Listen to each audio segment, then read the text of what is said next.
నమస్కారం. రవి కిరణాల న్యూస్ వార్తలకు స్వాగతం. ముందుగా వార్తల్లోని ముఖ్యాంశాలు. కోనసీమలో తుఫాన్ నష్టాలను పరిశీలించిన డిప్యూటీ సీఎం పవన్. కొబ్బరి తోటల నష్టం రైతుల జీవనాధారంపై ప్రభావమన్న పవన్. బాధిత రైతులకు ప్రభుత్వం అండగా ఉంటుందని హామీ. కోనసీమ పునరుజ్జీవనానికి చర్యలు చేపడతామని స్పష్టం.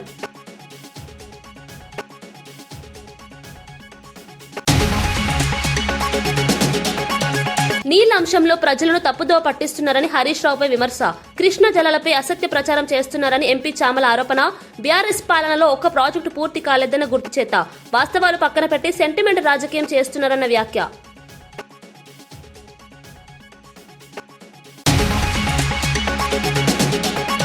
స్థానిక ప్రజాప్రతినిధుల అభిప్రాయం తర్వాతనే రుషికొండ భవనాలపై ప్రభుత్వ నిర్ణయం ఉంటుందని ఎమ్మెల్యే గంటా శ్రీనివాసరావు. ఈ మేరకు BJP MLA Vishnukumar Raju సూచించారన్న Ganta. Museum, ఆధ్యాత్మిక కేంద్రం, రిసార్ట్స్ తదితర అవసరాలకు వినియోగించాలని పలు సంస్థలు ప్రతిపాదనలు చేశాయన్న గంటా.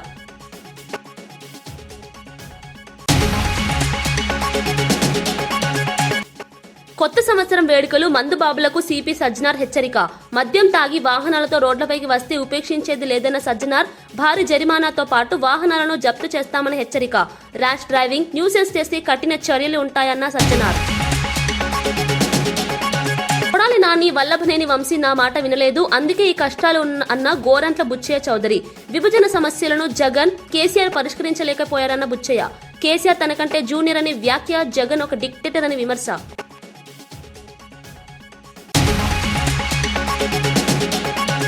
కొబ్బరి తోటలు లేని కోనసీమను ఊహించలేమని డిప్యూటీ సీఎం పవన్ కళ్యాణ్ వ్యాఖ్యానించారు. కేశవదాసు పాలెంలో తుఫాను ప్రభావంతో నేల కొరిగిన కొబ్బరి చెట్లను పరిశీలించిన ఆయన తీవ్రంగా కలత చెందారు. తలలు వాల్చిన చెట్లను చూసి మనసు బాధపడిందని చెప్పారు. కోనసీమ ప్రజలకు కొబ్బరి తోటలు జీవనాధారమని, ఈ నష్టం వారి ఆర్థిక స్థితిపై తీవ్ర ప్రభావం చూపుతోందని పేర్కొన్నారు.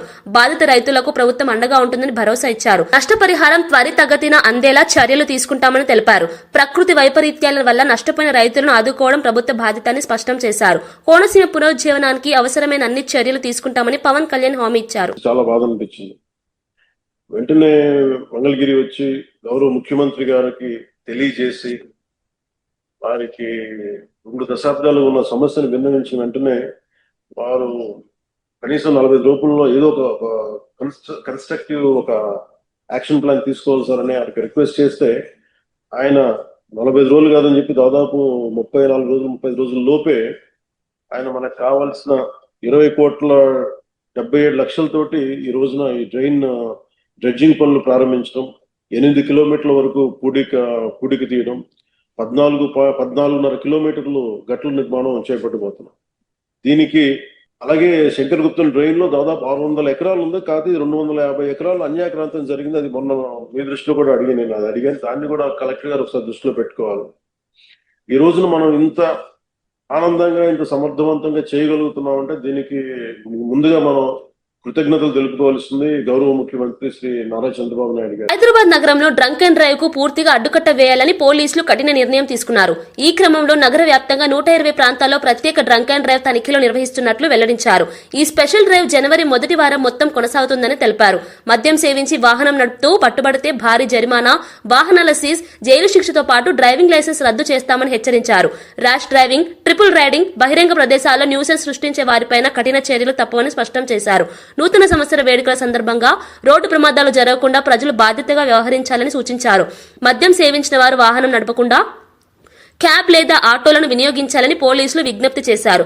ప్రజల ప్రాణ భద్రతే లక్ష్యంగా ఈ చర్యలు చేపట్టినట్లు హైదరాబాద్ పోలీసు ఉన్నతాధికారులు తెలిపారు.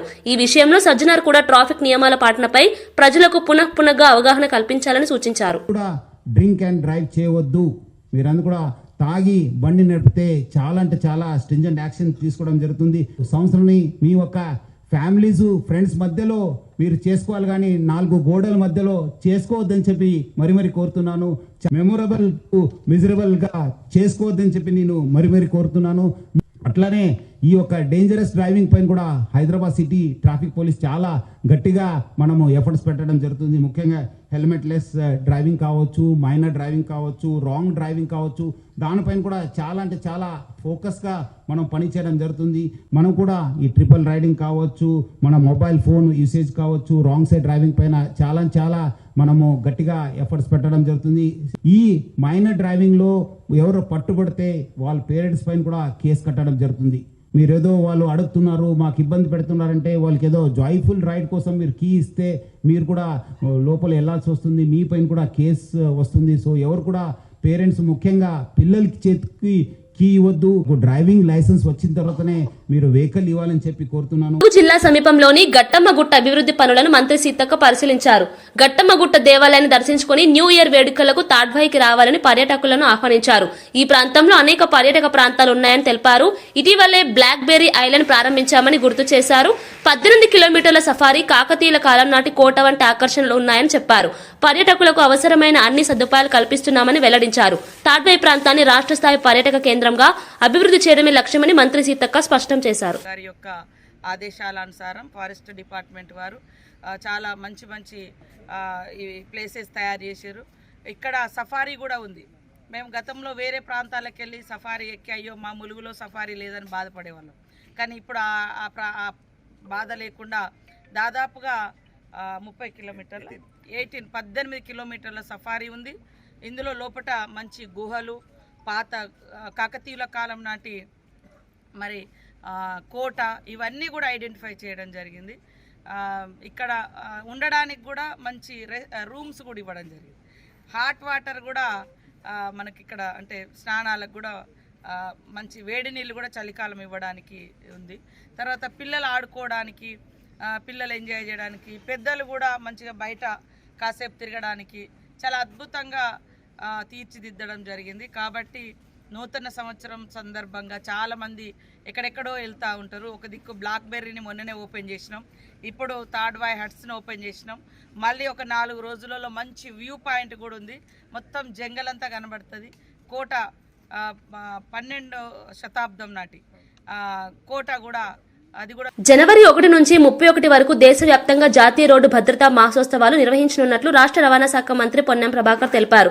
ఈ మాసోత్సవాల్లో ప్రతి ఒక్కరూ తప్పనిసరిగా పాల్గొని రహదారి భద్రతపై అవగాహన పెంచుకోవాలని ఆయన విజ్ఞప్తి చేశారు. అన్ని జిల్లాలు, మండలాలు, గ్రామాల్లో రోడ్డు భద్రతా కార్యక్రమాలు చేపట్టనున్నట్లు చెప్పారు.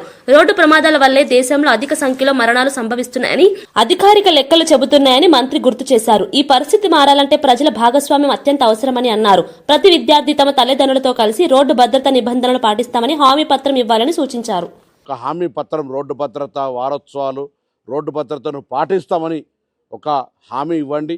అదేవిధంగా ప్రతి పాఠశాల రోడ్డు భద్రతకు సంబంధించినటువంటి ఒక క్లబ్లో జాయిన్ కాండి. రవాణా శాఖ తరఫున సూచనలు పాటించండి. హెల్మెట్ ధరించండి, మద్యం దాగి నడపకండి. అదేవిధంగా రోడ్డు సిగ్నల్స్ను, జబ్రా లైన్స్ను కరెక్ట్గా పాటించండి. రాంగ్ రూట్లో ప్రయాణం చేయకండి. అతివేగం మంచిది కాదు, త్రాగి నడపడం మంచిది కాదనేటువంటి ప్రధాన సూత్రాలతోటి ఒక ప్రాణం విలువను చెప్పే ప్రయత్నం చేస్తూ ఉంది రవాణా శాఖ.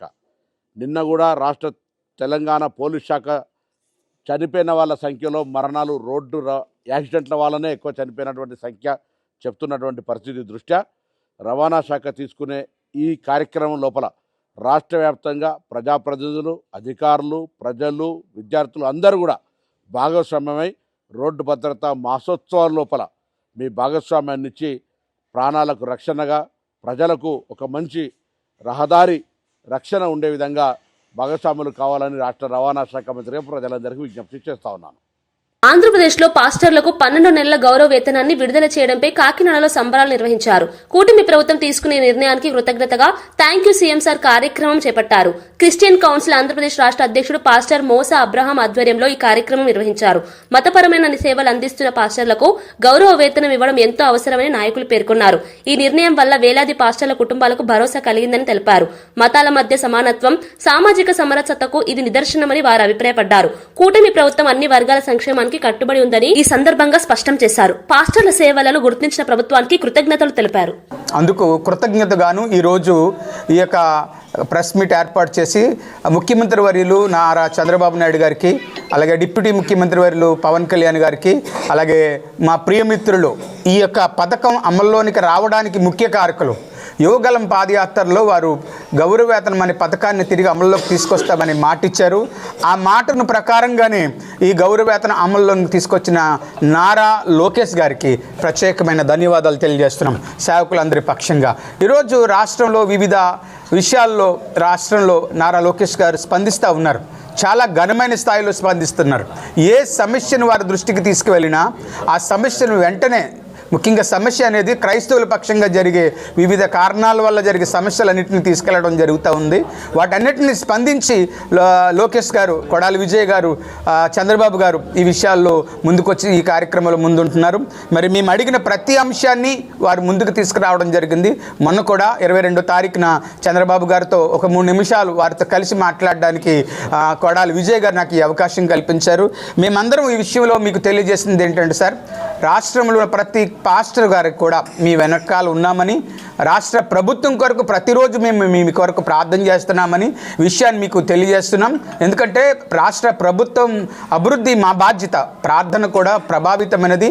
మీరు చేసే ప్రయత్నానికి మా ప్రార్థన వెనువెంటనే ఉంది. ప్రతి నెల 1వ తారీఖున క్రిస్టియన్ కౌన్సిల్ ఆఫ్ ఆంధ్రప్రదేశ్ తరపున ఇక్కడే మేము ప్రార్థనలు జరిపిస్తున్నాం. రాష్ట్ర ప్రభుత్వం కొరకు, చంద్రబాబు కొరకు, లోకేష్ గారి కొరకు, పవన్ కళ్యాణ్ కొరకు, రాష్ట్రంలోని మంత్రులందరి కొరకు మేము ప్రార్థన చేయడం కూడా జరుగుతూ ఉంది. మరి ఈరోజు సేవకులు అందరం కలిసి మీకు కృతజ్ఞత తెలపడానికి, కేక్ కట్ చేసి ఈ థ్యాంక్స్ గివింగ్ చెప్పడానికి మేము ఈ ఏర్పాట్లు మేము చేసుకున్నాం sir. Thank you CM sir, thank you CM sir, thank you Lokesh sir, thank you.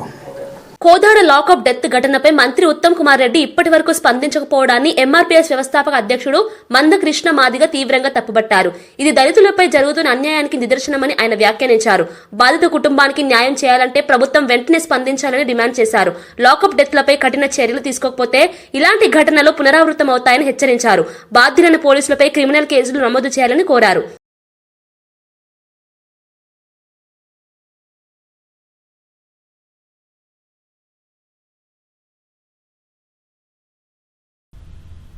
నేరుగా నేను ఉత్తమ్ కుమార్ రెడ్డి గారి దృష్టికి తీసుకొచ్చా. ఎమ్మెల్యేనే సురేష్ రెడ్డిని కాపాడుతుంది అని ఆమె ముందే చెప్పా. అంతకుముందు మరియమ్మ లాకప్ డెత్ గురైనప్పుడు కాంగ్రెస్ పార్టీ అధ్యక్షుడి హోదాలో ఉత్తమ్ కుమార్ రెడ్డి గారు గవర్నర్ కు లేఖ రాశాడు, ముఖ్యమంత్రికి లేఖ రాశాడు, ముమ్మాటికి పోలీసులు చేసిన హత్య అని చెప్పగలిగాడు.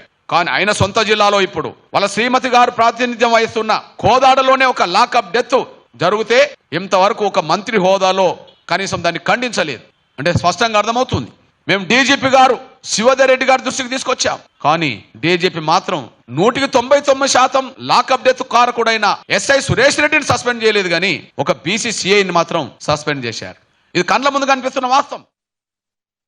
2 దశాబ్దాల తర్వాత కడపలో టీడీపీ జెండా ఎగురుతోందని టీడీపీ ఎమ్మెల్యే మాధవిరెడ్డి పేర్కొన్నారు. కడప ప్రజల రుణం తీర్చుకోవాలనే సంకల్పంతో కూటమి ప్రభుత్వం ప్రత్యేక దృష్టితో పనిచేస్తుందన్నారు.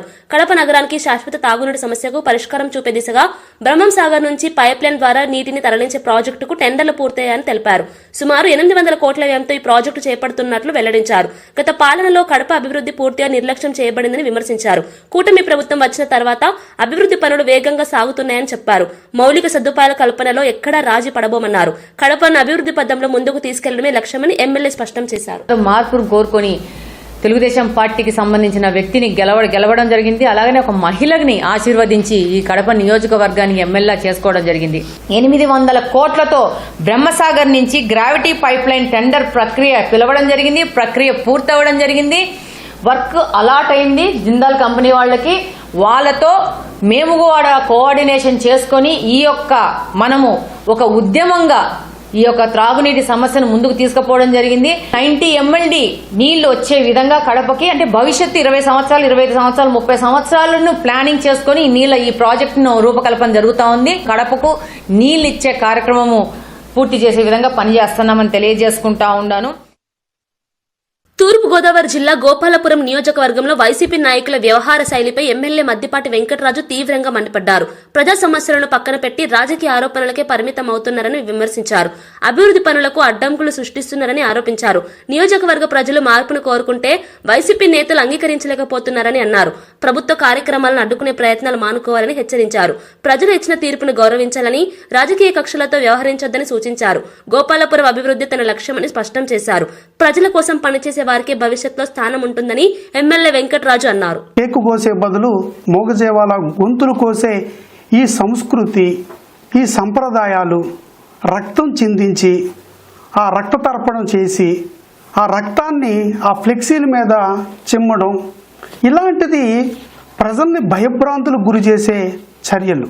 వీటిని మళ్ళీ సమర్థించుకోవడం, దాని మీద చట్టపరంగా పోలీసులు చర్యలు తీసుకుంటే, నిన్న ఈ నియోజకవర్గానికి జక్కంపూడి రాజా గారు వచ్చి ప్రభుత్వ అధికారుల్ని, పోలీస్ అధికారుల్ని బెదిరిస్తున్నారు. మేము వస్తే 4th డిగ్రీ వాడతాం, మేము వస్తే అది చేస్తాం. మీరు గతంలో ఎమ్మెల్యేగా చేశారు, మీరు నేర్చుకున్న జ్ఞానం విజ్ఞాన విధానాన్ని అనిపిస్తుంది.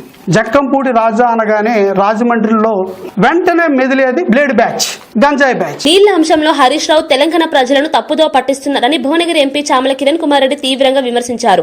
టీఎంసీలు క్యూసెక్లపై తనకి అన్ని తెలుసన్నట్టు హరీష్ రావు మాట్లాడుతున్నారని అన్నారు. నీళ్ల పేరుతో తెలంగాణ సెంటిమెంట్ ను రెచ్చగొట్టి మళ్లీ అధికారంలోకి రావాలనే భ్రమంలో ఆయన ఉన్నారని ఆరోపించారు. చంద్రబాబు నాయుడు చెప్పినట్లు సీఎం రేవంత్ రెడ్డి చేస్తున్నారంటూ అసత్య ప్రచారం చేయడమే హరీష్ రావు అజెండా అని విమర్శించారు. బీఆర్ఎస్ 10 ఏళ్ల పాలనలో దక్షిణ తెలంగాణలో కృష్ణా నదిపై ఒక్క ప్రాజెక్టును కూడా పూర్తి చేయలేదని గుర్తు చేశారు. కృష్ణా జలాల వాటా కోసం అప్పట్లో సిడబ్ల్యూసీ ముందు ఎందుకు ధర్నా చేయలేదని ప్రశ్నించారు. వాస్తవాలు మాట్లాడకుండా ప్రజలను మభ్యపెట్టే ప్రయత్నాలు చేస్తున్నారని చామల మండిపడ్డారు. ప్రచారం చేసేస్తే అయిపోతుంది, దాంతో ఇంకా మనము మళ్ళా తెలంగాణ సెంటిమెంట్ను రేకెత్తించవచ్చు, మళ్ళీ మనం అధికారంలోకి రావచ్చు అనే భ్రమలా నువ్వు బతుకుతున్నావు హరీష్ రావు గారు.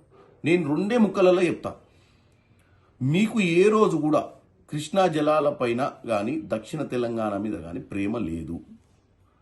కాంగ్రెస్ హయాంలో రాజశేఖర రెడ్డి గారు ఉన్నప్పుడు తీసుకున్నటువంటి ప్రాజెక్టులను దక్షిణ తెలంగాణ కృష్ణా జలాల మీద కంప్లీట్ చేయాలన్న ఆలోచన లేదు.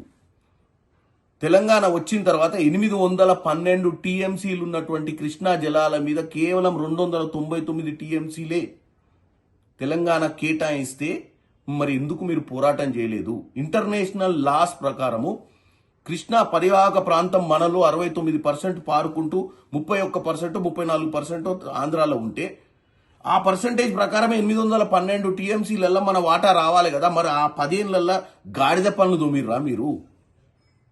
పోనీ 299 టీఎంసీలే కేటాయిస్తే కృష్ణా జలాల మీద మీరు ఈ ప్రాజెక్టులను కంప్లీట్ చేయకుండా, ఎందుకంటే అవి కంప్లీట్ చేస్తే కమిషన్లు రావు, పాత కాంట్రాక్టర్లే ఉంటారని చెప్పి కొత్తగా తుమ్మిడట్టి దగ్గర కూడా గోదావరిలో కాదని కాళేశ్వరంలో గట్టి కొత్త ప్రాజెక్ట్ 1,00,000 కోట్ల పైచీలు ఖర్చు పెట్టింది కేవలం కమిషన్ల కోసమే కదా. ఇప్పుడు వచ్చి మాకు కృష్ణా జలాల మీద ఇప్పుడున్న ప్రభుత్వానికి చిత్తశుద్ధి లేదు, గోదావరి మీద కనుక్కున్న బనకచెర్ల గురించి మాట్లాడుతూ ఒకరోజు పాలమూరు రంగారెడ్డి గురించి మాట్లాడి ప్రజల్ని కన్ఫ్యూజ్ చేస్తున్నావు హరీష్ రావు గారు. నేను చెప్తున్నా వినండి, మీరు 299 టీఎంసీలకు ఎందుకు ఒప్పుకుర్రు, ఎందుకు దాని మీద పోరాటం చేయలేము? మీ 10 ఏళ్ల హయాంలో మనకే 500 చిల్లర రావాల్సింది, వాళ్ళు ఇప్పుడు 513 వాళ్ళు తీసుకొని 299 మనకి ఇచ్చిర్రు. రివర్స్ మనకు రావాలి 513 ఇంటర్నేషనల్ వాటర్ లాస్ ప్రకారం. కానీ మీరు ఈ రోజు పోరాటం చేయాలి. ఇప్పుడు వచ్చి పాలమూరు రంగారెడ్డి గురించి మాట్లాడతారు, లేదా బనకచెర్ల గురించి మాట్లాడతారు. బనకచెర్ల గురించి ఆల్రెడీ ఉత్తమ్ కుమార్ రెడ్డి గారు పదే చెప్తున్నారు. డిసెంబర్ 25వ తారీఖు నాడే ఒక ఫైల్ చేసిర్రు, రిట్ పిటిషన్. ఇది కూడా చర్చకు ఎప్పుడు వస్తుంది? సుప్రీంకోర్టులో సోమవారం 5వ తారీఖు నాడు చర్చ కూడా ఉంది. కానీ మీరేమంటారు? వీళ్ళకి బనకచెర్ల మీద చిత్తశుద్ధి లేదు.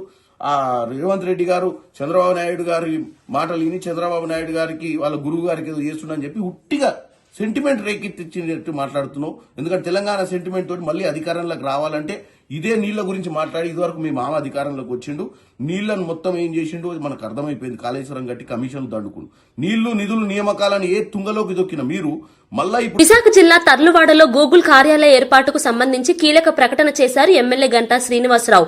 సింహాచలం దేవస్థానం భూములు అవసరమైతే వాటి విలువకు సమానమైన భూములను ప్రభుత్వం అందిస్తుందని హామీ ఇచ్చారు. దేవస్థాన ఆస్తులకు ఎలాంటి నష్టం జరగకుండా పూర్తి పారదర్శకతతో నిర్ణయాలు తీసుకుంటామని స్పష్టం చేశారు. ఐటీ రంగంలో విశాఖను మరింత ముందుకు తీసుకెళ్లే దిశగా ప్రభుత్వం అడుగులు వేస్తుందని తెలిపారు. గూగుల్ వంటి అంతర్జాతీయ సంస్థ రావడం వల్ల ఉపాధి అవకాశాలు పెరుగుతాయని, యువతకు లాభం చేకూరుతుందని అన్నారు. అభివృద్ధి, ఆధ్యాత్మిక విలువలు రెండింటినీ సమతుల్యంగా కాపాడే విధానమే ప్రభుత్వ లక్ష్యమని గంటా శ్రీనివాసరావు పేర్కొన్నారు. అక్కడ సింహాచలం సంబంధించి కూడా ఇవ్వాలనుకుంటున్నారు. ఫైనల్గా ఇచ్చేటప్పుడు దానికి సింహాచలం భూములు ఎవరికైనా ఇస్తే ఏం చేయాలనేది మాకు ఆల్రెడీ ఒక ప్రొసీజర్ ఉంది. దానికి ఆల్టర్నేటివ్ ల్యాండ్ మనకి ఏ వాల్యూ ఉంటుందో ఆ వాల్యూకి సరిపోయేంత ల్యాండ్ వాళ్ళకి ఇవ్వాలి. ఇప్పుడు మనం సింహాచలంకి ఎప్పుడే చేస్తాం. వైజాగ్ అనేది ఒక ఎకనామిక్ హబ్గా మారిపోతా ఉంది. డేటా సెంటర్స్ అయితే గూగులే కాదు, గూగుల్తో పాటు మొత్తం 6 గిగావాట్ ఈ డేటా సెంటర్స్ వైజాగ్ రాబోతా ఉన్నాయి. మొత్తం ఇందులో మెజారిటీ ఐటీ కానీ టూరిజం కానీ ప్రాజెక్టులన్నీ కూడా మన భీమిలి నియోజకవర్గంలో వస్తూ ఉన్నాయి. స్థానిక శాసనసభ్యుడు నాకు కూడా చాలా ఆనందంగా ఉంది. మా కార్పొరేటర్లు కానీ మా నాయకులందరూ కూడా ఎప్పటికప్పుడు దానికి సహకరిస్తూ ఉన్నారు. భవిష్యత్తులో భీమిలి అనేది ఒక మోడల్ నియోజకవర్గం చేయడం కోసం అందరం కూడా కృషి చేస్తాం. అభివృద్ధిని అడ్డుకుంటే వైసీపీ రాజకీయ సమాధి ఖాయమని మంత్రి కొల్లు రవీంద్ర హెచ్చరించారు. అర్ధరాత్రి ఆకతాయిలు అల్లర్లు చేస్తే కఠిన చర్యలు తీసుకుంటామని స్పష్టం చేశారు. జూదాల నిర్వాహకులపై నిఘా పెంచినట్లు తెలిపారు. నూతన సంవత్సర వేడుకల నేపథ్యంలో శాంతి భద్రతలకు విఘాతం కలిగిస్తే కేసులు నమోదు చేస్తామని హెచ్చరించారు. ఇంటికి తాళం వేసి వెళ్లేవారు పోలీసులకు సమాచారం ఇవ్వాలని సూచించారు. విలువైన వస్తువుల భద్రతపై జాగ్రత్తలు పాటించాలని ప్రజలకు విజ్ఞప్తి చేశారు. శాంతి భద్రతలు కాపాడటమే ప్రభుత్వ లక్ష్యమని అన్నారు. అభివృద్ధి కార్యక్రమాలకు ప్రజల సహకారం అవసరమని, చట్టాన్ని చేతుల్లోకి తీసుకుంటే ఉపేక్షించబోమన్నారు. ప్రజల మధ్యకు తీసుకువెళ్ళాం. చక్కగా సూపర్ హిట్ అయింది. మేము మేనిఫెస్టోలో చెప్పిన కార్యక్రమాలే కాకుండా ఎన్నో ఇతర కార్యక్రమాలు ప్రజల వద్దకు తీసుకువెళ్లి సంక్షేమం కార్యక్రమాలు, అభివృద్ధి కార్యక్రమాలు ప్రజల దగ్గర నుంచి ఒక మంచి ప్రభుత్వం అనే చక్కటి పలకరింపు మనకు వచ్చింది. అంతేకాకుండా ఒక పండగ వాతావరణం రాష్ట్రం అంతా నెలకొంది.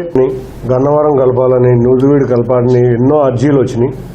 కానీ గ్రేటర్ విజయవాడ చేసే పరిస్థితులు ఉన్న సందర్భంగా గ్రేటర్ విజయవాడ మీద, ఎన్టీఆర్ జిల్లా మీద, కృష్ణా జిల్లా మీద డెసిషన్ చంద్రబాబు నాయుడు గారు, అది కూడా సెన్సెస్ రేపు 1 నుంచి మొదలవుతున్నాయి. ఖమ్మం జిల్లా కొణిజర్ల మండల కేంద్రంలోని గ్రోమర్ రైతు సేవా కేంద్రం వద్ద యూరియా కోసం రైతులు తీవ్ర ఇబ్బందులు పడుతున్నారు. తెల్లవారుజామున 3 గంటల నుంచే క్యూ లైన్లలో రైతులు నిలబడ్డారు. యూరియా సరఫరా సక్రమంగా లేకపోవడంతో రైతులు ఆందోళన వ్యక్తం చేస్తున్నారు. సాగు కాలంలో ఎరువులు అందకపోవడం వల్ల పంటలపై ప్రభావం పడుతుందని రైతులు వాపోయారు. ప్రభుత్వం వెంటనే సరఫరా పెంచాలని డిమాండ్ చేశారు. యాప్ విధానం వల్ల మరింత గందరగోళం ఏర్పడిందని తెలిపారు. వ్యవసాయంపై ఆధారపడిన రైతులకు ఇది తీవ్ర సమస్యగా మారిందన్నారు. యూరియా కొరతను వెంటనే పరిష్కరించాలని అధికారులను కోరారు. మంత్రి సీతక్క స్పష్టం చేశారు.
వార్తలు ముగించే ముందు ముఖ్యాంశాలు మరోసారి.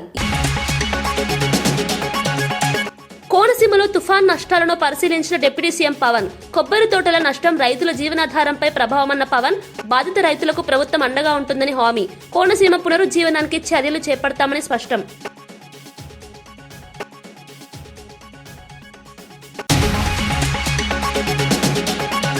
నీళ్ల అంశంలో ప్రజలను తప్పుదోవ పట్టిస్తున్నారని హరీష్ రావుపై విమర్శ.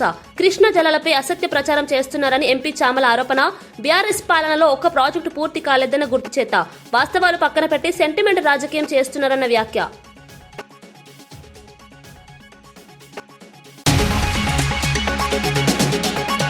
స్థానిక ప్రజాప్రతినిధుల అభిప్రాయం తర్వాతనే రుషికొండ భవనాలపై ప్రభుత్వ నిర్ణయం ఉంటుందని ఎమ్మెల్యే గంటా శ్రీనివాసరావు. ఈ మేరకు BJP MLA Vishnukumar Raju సూచించారన్న Ganta. Museum, ఆధ్యాత్మిక కేంద్రం, రిసార్ట్స్ తదితర అవసరాలకు వినియోగించాలని పలు సంస్థలు ప్రతిపాదనలు చేశాయన్న గంటా.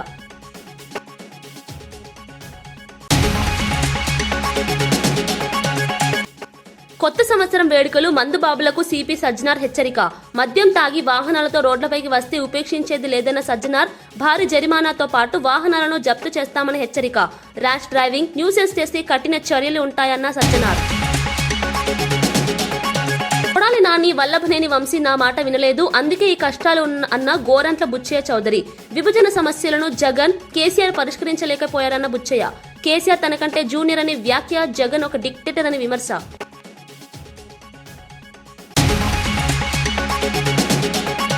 ఇవి ఈనాటి వార్తా విశేషాలు. మరో బులెటిన్లో మళ్ళీ కలుద్దాం. నమస్కారం.